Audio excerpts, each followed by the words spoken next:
दो क्लास।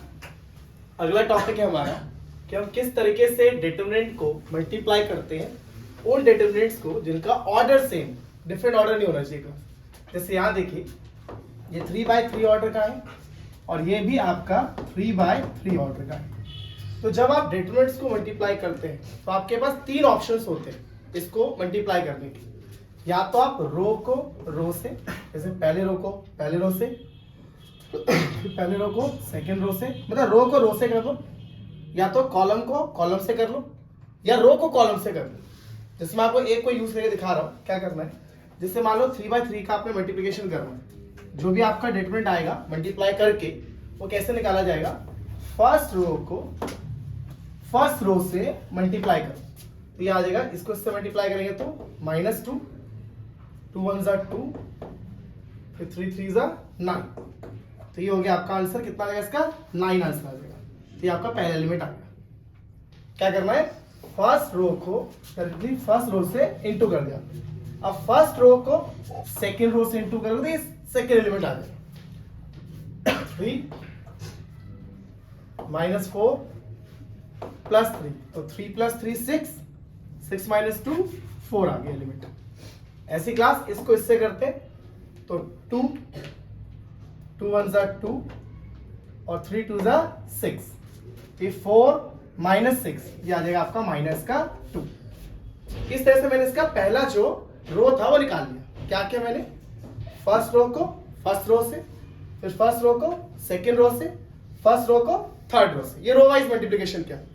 हम ऐसे भी कर सकते थे कि ये हमारा जो है ये सेकंड रो है, अब इसको इससे करेंगे तो ये आएगा 4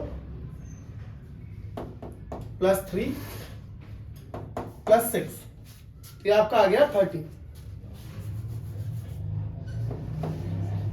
अगला क्लास अगर इसको इससे करेंगे तो -6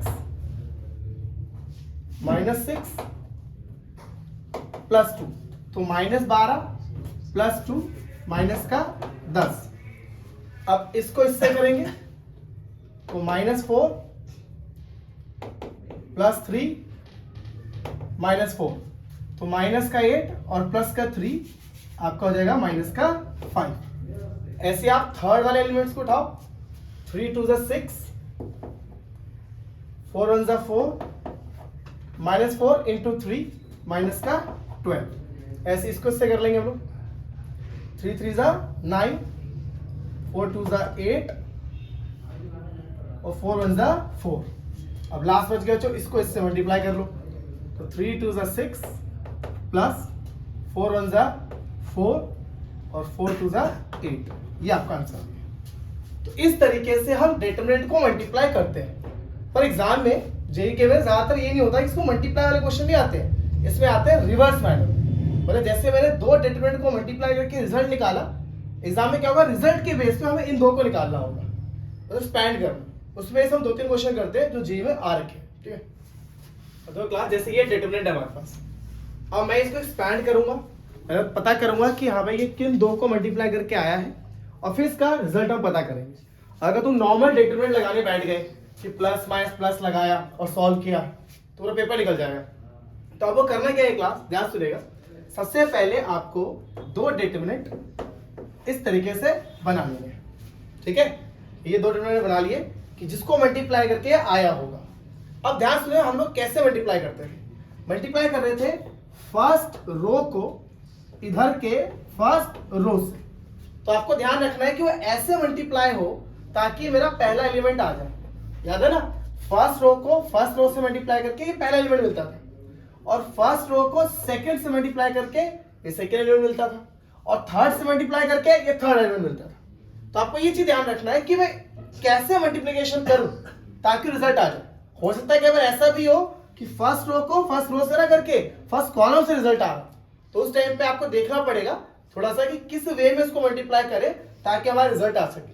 तो मैं यहाँ क्या कर रहा हूँ, जो फर्स्ट रो और फर्स्ट रो यहां से, तो मैं यहाँ पे एलिमेंट रख रहा हूं A1 B1। सोचिए A1 किससे मल्टीप्लाई हुआ है, अल्फा 1 से, मतलब ये अल्फा 1 रहा होगा, और यहाँ क्या है बच्चों, बीटा 1।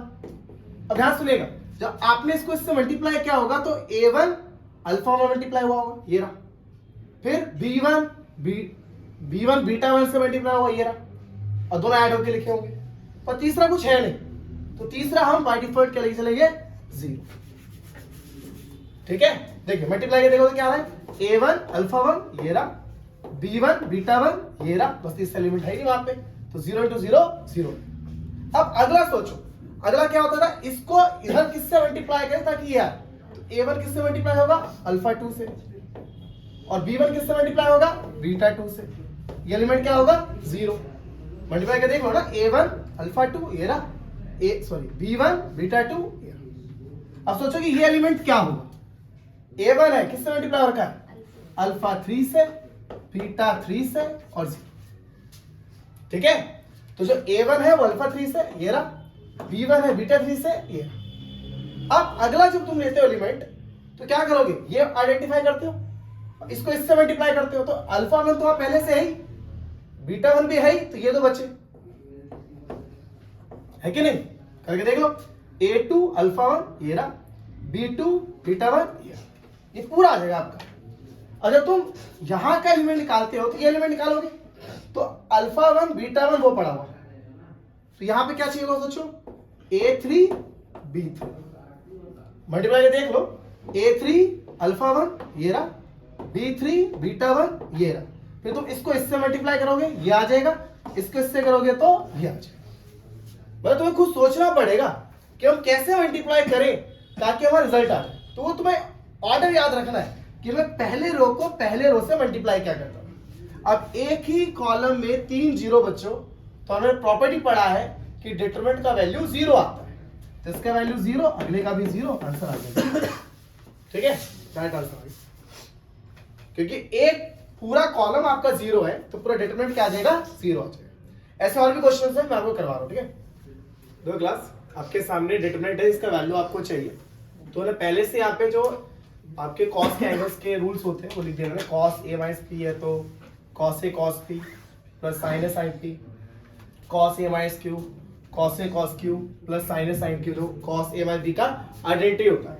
अब ये डिटरमिनेंट आ चुका है मेरे पास, अब मुझे इससे वो दो डिटरमिनेंट निकालने की क्लास जिसको मल्टीप्लाई करके ये आया होगा। ठीक है, तो हमें क्या करना है, पहले दो डिटरमिनेंट बना लेने हैं इस तरीके से 3/3 के। ठीक है, अब सोचो कि पहला जो रो है वो पहले रो से मल्टीप्लाई करना चाहिए, तो मैंने यहां से ले लिया कॉस से, तो कॉस से किससे मल्टीप्लाई रखा है कॉस P से, तो कॉस P यहां लिख दिया। अगला क्या है साइन है, तो किससे मल्टीप्लाई हुआ होगा साइन P से, अगर एलिमेंट नहीं है तो 0, चेक कर लो ये आएगा, कॉस है कॉस P, साइन है साइन P और 0 आ गया। अगले में फिर कॉस से आ गया, अब कॉस से किससे मल्टीप्लाई हो रहा है कॉस Q से, और साइन A किससे हो रहा है साइन Q से, अगला एलिमेंट 0 आ गया। फिर कॉस A है वहां पर, तो साथ में क्या है कॉस R, साइन A है वहां पर, यहां पे है साइन R। ठीक है, अगला एलिमेंट उठाएंगे तो देखो कॉस B कॉस P, तो कॉस P तो वहां पर है तो कॉस P यहां होगा, कॉस B कॉस P वहां पर है, साइन P वहां पर है तो यहां होगा साइन B। अगला एलिमेंट उठाओ बच्चों, कॉस P तो वहां पर है और साइन P वहां पर है, तो ये दो एलिमेंट यहां होंगे कॉस C और साइन C, क्योंकि आपके फिर से 3 जीरोस आ चुके हैं, इसलिए इसका आंसर भी क्या होगा 0 into 0 is equals to 0। ठीक है, अब एक क्वेश्चन में और देना आपको, इसलिए लो क्लास इस क्वेश्चन आप कैसे करोगे, जैसे यहाँ 1 लिखा हुआ है ना, आप 1 को ऐसे रिप्लेस कर सकते हो, जैसे यहाँ 1 लिखा है तो मैं लिख रहा हूँ कॉस अल्फा माइनस अल्फा, कोई फर्क तो नहीं पड़ेगा, अल्फा माइनस अल्फा 0 हो जाएगा, तो cos beta minus alpha, cos gamma minus alpha, यहाँ पे cos alpha minus beta, cos beta minus beta, cos gamma minus beta, ये हो जाएगा बच्चों cos alpha minus gamma, cos beta minus gamma और कॉस गामा माइनस गामा। अब एक question exactly जो पिछला क्वेश्चन था वैसे हो गया, बिल्कुल सेम। आपको पहले आइडेंटिटी खोल देनी है यहाँ पर, जो कि होगा cos A cos B plus sine A sine B, ये भी खुल जाएगा cos A cos B plus sine A sine B, ये भी खुल जाएगा, cos A cos B sine A sine B, ठीक है। सेम ये भी ऊपर हो जाएगा, cos A cos B sine A sine, cos A cos B plus sine A sine, cos A cos B sine A और साइन बी, ये ऊपर होगा बच्चों, cos A cos B sine A sine B, cos A cos B sine A sine B, ये देगा class cos A cos B sine A sine B, ठीक है। ये एक्सपेंड हो गया हमारा। अब आप दो डिटरमिनेंट ले लो और सोचो किससे मल्टीप्लाई करना होगा, कॉस अल्फा इधर किससे मल्टीप्लाई है, कॉस अल्फा से, फिर साइन अल्फा किससे मल्टीप्लाई है, साइन अल्फा से, मतलब 0 0, ठीक है। फिर देखिए कॉस बीटा कॉस अल्फा से, कॉस बीटा और कॉस अल्फा, यहां लो, cos beta cos alpha sine beta sine alpha, ये 0। अगला क्या है, cos gamma, cos gamma cos alpha sine gamma, ठीक है, ये पूरा टर्म हो गया। अब अगला क्या है, कॉस अल्फा कॉस बीटा, तो कॉस अल्फा ये रहा, cos beta sine alpha sign, ठीक है। अगला टर्म कॉस अल्फा ये रहा, कॉस गामा, और साइन अल्फा ये रहा, साइन गामा, ये टर्म भी आपका क्या आ जाएगा, 0 × 0 = 0, ठीक है। इस तरीके से एग्जाम में क्वेश्चन आएगा, तो आपको हमेशा ध्यान रखना है कि जो आपका डिटरमिनेंट आ रहा है वहां से दो डिटरमिनेंट निकालने हैं जिसको मल्टीप्लाई करके आपका आंसर है। मोस्टली क्वेश्चन में इसका आंसर 0 रहता है, ठीक है।